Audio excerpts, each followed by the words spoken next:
용산포럼의 송소구입니다. 오늘은 나라지킴이 고교연합의 임주성 회장의 글을 소개하려고 합니다. 지난 12월 3일 비상계엄 이후 대한민국이 급속히 무너져 내리는 모습을 보고 있습니다.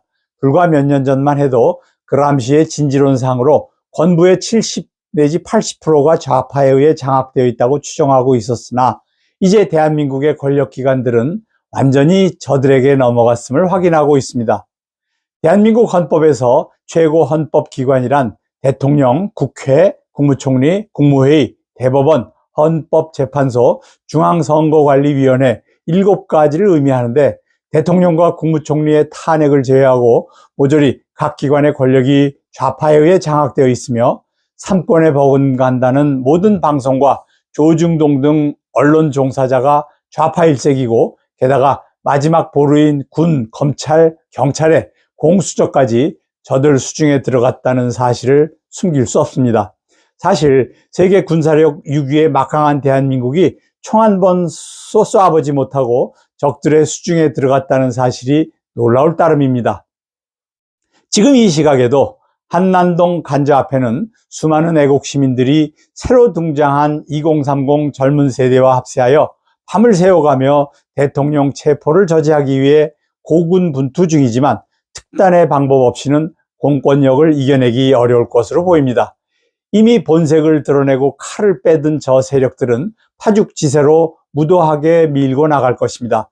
이번에 공수처의 집행을 막아낸다 해도 어쩌면 헌재의 변론차 대통령이 관저 밖으로 나오는 순간에 체포당할 가능성도 있어 보입니다. 또한 권한대행 등 나약한 행정관료들의 배신을 규탄하는 것도, 법원의 불복이나 가처분 등 희망을 갖는 것도, 헌재 공소장에서 내란죄를 빼게 되면 기각될 것이라는 기대도 냉정하게 말해서 어쩌면 지금의 구도에서는 어려운 방향으로 진행될 것으로 예상됩니다. 그렇다고 이러한 모든 일련의 사건들이 이재명의 사법 리스크를 피하기 위해서만 진행된다고 보이지는 않습니다. 이재명의 한마디에 경찰, 검찰, 공수처가 일사불란하게 대통령을 잡기 위해 경쟁적으로 나설 수는 없을 것입니다. 배후에 거대한 연합 카르텔이 움직이고 있다고 느낍니다. 이재명도 장기판의 말에 불과할 뿐 주역이 아닐 수 있습니다. 이재명 카드는 너무 노출되어 있고 그가 빼돌린 자금으로 대한민국을 움직이고 장악하기에는 택도 없다고 생각합니다. 그렇다면 그들이 누구인가?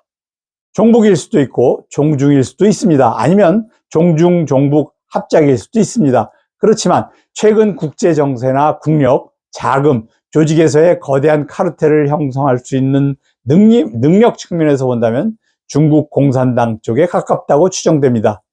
이 와중에 노출된 이재명이 한시적인 위탁 통치자일 수도 있고 새로운 세력이 등장할 수도 있을 것입니다.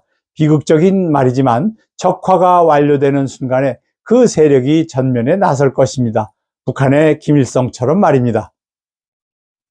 예전에 일가 친척 한 분이 6.25 때 서울중앙우체국에 갓 입사해서 근무하던 중 서울이 점령된 다음 날 출근해 보니 위 수뇌부만 새로운 인물로 바뀌었을 뿐 하던 일은 같았다고 하듯이 현재도 적화 카르텔이 존재한다면 어쩌면 지금 많은 하부 권력기관의 수뇌부에 대한 좌파 인사 계획까지 완료되어 있을 수 있습니다.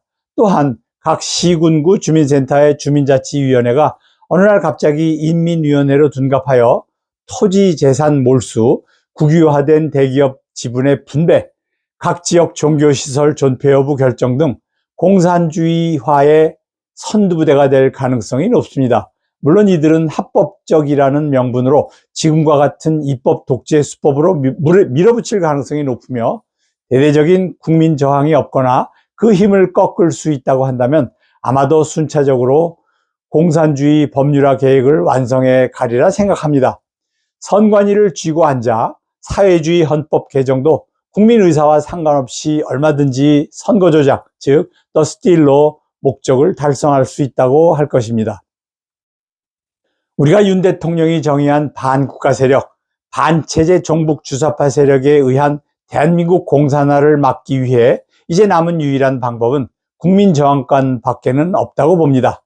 모든 국민이 들어 일어난다 해도 종국에는 무자비한 탄압이 있을 것이며, 이 방법도 현재 적화가 완료 단계에 있고 권력이 넘어가 있기 때문에 하늘이 덮고 미국이 적극 개입해야 가능하다고 봅니다. 이제 우리가 할 일은 보수 우파 중심의 집회나 모임도 중요하지만 더 중요한 것은 개개인 각자가 몸담고 있는 회사나 학교 등 조직과 교회, 동호회, 동창회 등 모임, 그리고 일가 친척 및 친지들을 대상으로 전심전력하고 혼신의 노력을 다하여 주변의 실상을 적극적으로 알려야 합니다. 그 시간도 많이 남아있지 않습니다.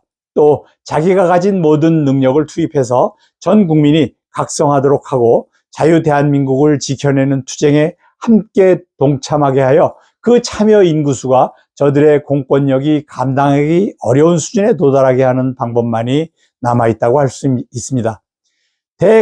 국민 대각성운동이 일어나야 합니다. 이제 금년도 투쟁 목표는 세이브 코리아이며, 특히 향후 2, 3개월이 자유 대한민국을 구할 수 있느냐 하는 분수령이 될 것입니다.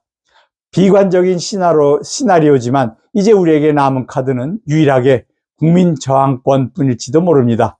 2025년 1월 6일 나라지킴이 고교연합 회장 임주성.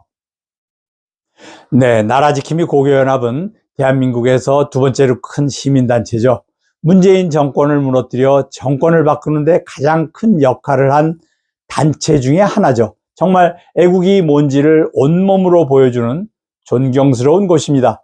나라지킴이 고교연합이 없었더라면 대한민국은 어쩔 뻔했을까요? 약간 비관적인 표현이긴 하나 우리가 상상할 수 있는 최악의 상황을 상정하고 그에 대한 대비책을 세워놓을 필요가 분명히 있습니다. 이번 민주당 법원 검경 공수처 언론까지 가세한 국가 반란 사태도 고교연합이 앞장서서 막아낼 것입니다. 고교연합 화이팅! 감사합니다.